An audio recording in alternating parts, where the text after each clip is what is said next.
കോമളം കൂചയൻ വീണം ശ്യാമളോയം കുമാരക വേദവേദ്യം പരം ബ്രഹ്മ അസദാംബുരതോ മമ. എല്ലാ സജ്ജനങ്ങൾക്കും സാദര നമസ്കാരം. ശ്രീ പരാശക്തി കലാ സാഹിത്യവേദിയുടെ നാരായണീയാമൃതം തുടരുന്നു. ഇന്ന് 4-ാം ദശകം 3-4 ശ്ലോകങ്ങളാണ് നമ്മൾ നോക്കാനായിട്ട് പോകുന്നത്. നമുക്ക് തുടങ്ങാം. അന്തരനുചിന്യ സന്തതം പ്രാണവായുമഭിയമ്യ നിർമ്മല ഇന്ദ്രിയാണി വിഷയാദാപഹൃത്യ ആസ്മഹേ ഭവതുപാസനോന്മുഖാം. ശ്വാസോച്ഛ്വാസങ്ങളുടെ ഗതിയെ നിരോധിക്കുന്നതാണ് പ്രാണായാമം എന്ന് പറയുന്നത്. മറ്റു യാതൊരു മനോവ്യാപാരങ്ങളും ഇല്ലാതെ തൈലധാരയെ പോലെ അവിഛിന്നമായി താരക ബ്രഹ്മത്തെ തന്നെ ധ്യാനിച്ചും തൽപ്രതിപാദകമായിരിക്കുന്ന പ്രണവത്തെ നിരന്തരം മനസാ ജപിച്ചും പ്രാണായാമത്തെ ഞാൻ അനുഷ്ഠിച്ചു കൊള്ളാം. അതുമൂലം ഞാൻ രജസ് തമോ ഗുണങ്ങളുടെ നാശം കാരണമായി രാഗ ദ്വേഷാദികളെ എല്ലാം മറ്റ് നിർമ്മല ചിത്തനായി ഭവിക്കുന്നതാണ്. പിന്നെ യോഗത്തിന്റെ അടുത്ത പടിയായ പ്രത്യാഹാരത്തെയും ശീലിച്ചു കൊള്ളാം. അയസ്കാന്തം ഇരുമ്പിനെ ആകർഷിക്കുന്നത് പോലെ ഇന്ദ്രിയങ്ങളെ ബലാത്കാരമായി ആകർഷിക്കത്തക്ക പ്രത്യേക ശക്തി വിഷയങ്ങൾക്കുണ്ട്. ആയതിനാൽ ഇന്ദ്രിയങ്ങളെ സകല വിഷയങ്ങളിൽ നിന്ന് നിവർത്തിപ്പിച്ച് മനസ്സിൽ തന്നെ ഒതുക്കി വയ്ക്കേണ്ടതാണ്. എങ്കിൽ മാത്രമേ ചപലമായ മനസ്സിനെ നിയന്ത്രിക്കാൻ കഴിയൂ.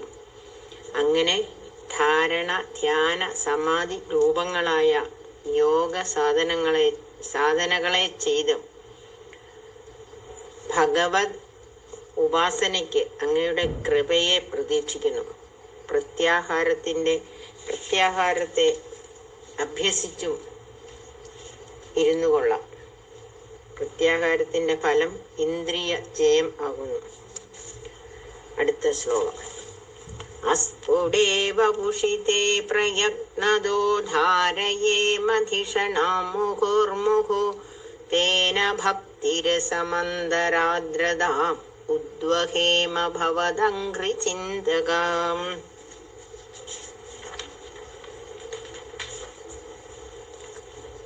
പ്രത്യാഹാര അനന്തരം